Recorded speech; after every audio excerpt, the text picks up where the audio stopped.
Here we are on the edge of the attractive green in the middle of Bourneville, standing in front of Selly Manor, an ancient timber frame building. You might assume that Bourneville was built later around this older building, but all is not what it seems.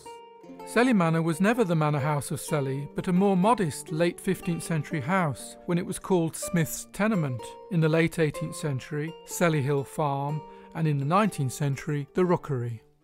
Here we are at the top of Bournebrook Road, right opposite the university. It's difficult to imagine that this is the original site of that medieval building known as Smith's Tenement in the 15th and 16th century. In fact, this house, built in 1985, is situated almost exactly in that position. In fact, it was being threatened by development as Birmingham was advancing up the hill, and it was moved by the Cadburys to save it from demolition. We know from property records that the actual Selly Manor had been demolished by 1597, and that same document tells us that its site lay on Willow Road on the Bourneville estate behind these houses. The manorial site was a large moated platform which we have coloured blue on the map, called Hall and Orchard in 1597. Selly Manor is in fact a yeoman's house. A yeoman was a medieval farmer. He was neither a peasant nor a member of the gentry. This is his farmhouse, and it's on the classic medieval layout. It has at one end the solar range. You can see it's two-storey with a projecting upper room. This is in fact the only surviving part of the medieval building.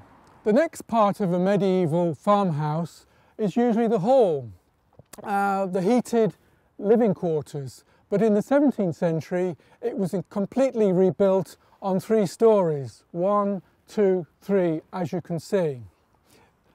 The next part of the building at the other end is the service end, the most important room, usually the kitchen. The kitchen here has also been rebuilt, perhaps sometime in the 16th century. What has survived is the original entrance, which used to run to a door on the opposite side of the building. So here we are in the original medieval position of the doorway, which would have led through, but in this case it hits directly onto the 17th century fireplace.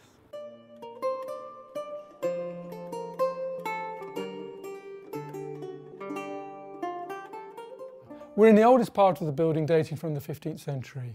A timber frame building is like an assembly kit. It's made in the carpenter's yard and brought into bits on site.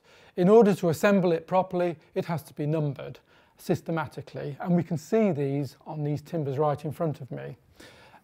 Here, scratched, is the medieval 3, but in 1912 it wasn't very clear, so using a chisel they marked the new numeral 3. It's a Roman 3 because it's easy to make with the tools they had. The next beam, there's the scratch for 4, but there is the 1912 chisel for 4 as well.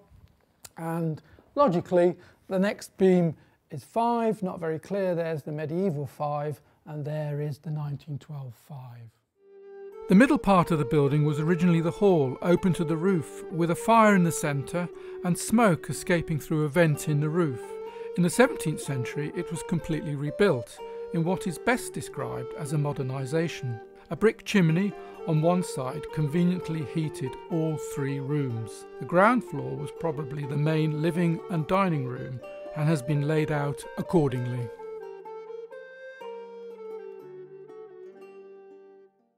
We're on the first floor of the 17th century building. It was probably used as a bedroom. You can see it's been appropriately furnished.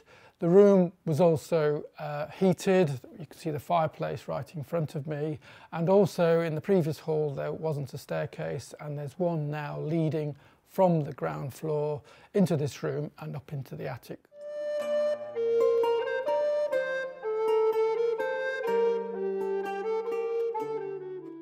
It's now frowned upon to move a building from its original site. However, we must be grateful to the Cadburys for having saved this building from utter destruction.